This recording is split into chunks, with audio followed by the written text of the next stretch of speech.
آج ہم قرآن کی 70ویں سورت المعارج کی گہرائیوں میں اتریں گے۔ پتہ ہے، یہ صرف ایک سورہ نہیں ہے، یہ تو ایک آئینے کی طرح ہے جو ہماری اندرونی بے چینیوں کو اور پھر ان سے نکلنے کے راستے کو بھی دکھاتی ہے۔ تو آئیے اس سفر کا آغاز کرتے ہیں۔ تو ہمارا سفر کہاں سے شروع ہوگا؟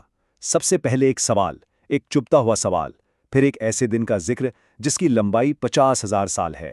اس کے بعد ہم دیکھیں گے انسانی دل کی کمزوریوں کو، اور پھر سب سے اہم نجات کا راستہ، اور آخر میں ایک حتمی وارننگ۔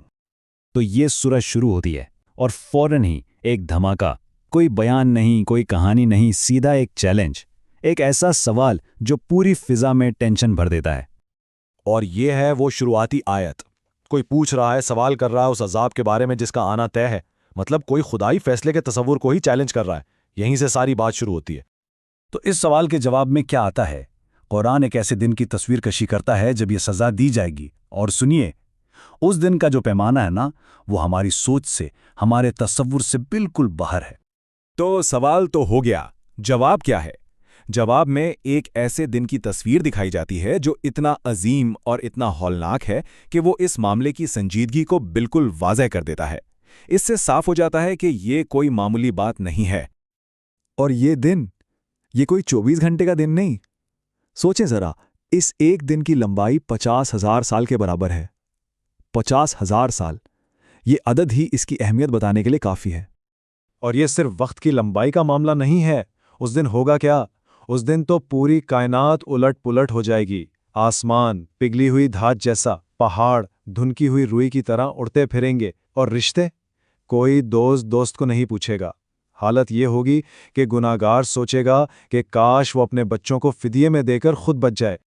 تو دیکھیے، اس خوفناک منظر کو قائم کرنے کے بعد نا، سورہ ایک بہت ہی زبردست موڑ لیتی ہے۔ بات کائنات کی تباہی سے ہٹ کر سیدھا انسان کے دل کی گہرائیوں میں اتر جاتی ہے۔ کیوں؟ تاکہ یہ سمجھایا جا سکے کہ آخر اس فیصلے کی ضرورت ہی کیوں پیش آئی۔ اور یہاں پر سورہ ایک ایسا تصور سامنے لاتی ہے جو اس کے پورے پیغام کا مرکز ہے۔ یہ انسانی فطرت کے بارے میں۔ قرآن کہتا ہے کہ انسان کو ہلوا پیدا کیا گیا۔ اب یہ لفظ ہلوا کیا ہے؟ اس کا مطلب صرف بے چینی یا پریشانی نہیں ہے، نہیں، یہ اس سے کہیں زیادہ گہرا ہے۔ یہ ایک ایسی بے صبری کی حالت ہے جس کے دو بالکل الگ، بالکل مختلف چہرے ہیں۔ اور وہ دو چہرے کیا ہیں؟ دیکھیے، یہ ہے وہ بنیادی مسئلہ۔ جب کوئی مصیبت آتی ہے تو انسان پریشان ہو جاتا ہے، چیخنے چلانے لگتا ہے، اور جب خوشحالی آتی ہے، اچھا وقت آتا ہے، تو وہ کنجوس بن جاتا ہے، سب کچھ اپنے پاس رکھنا چاہتا ہے۔ یہ بے چینی اور لالچ کا ایک چکر ہے جو چلتا رہتا ہے۔ لیکن، اور یہ بہت ضروری بات ہے، قرآن ہمیں اس حالت میں پھنسا ہوا نہیں چھوڑتا۔ وہ فوراً واضح کرتا ہے کہ اس بے چینی سے نکلنے کا ایک راستہ ہے، سکون حاصل کرنے کا ایک طریقہ ہے۔ تو سوال یہ ہے کہ وہ راستہ ہے کیا؟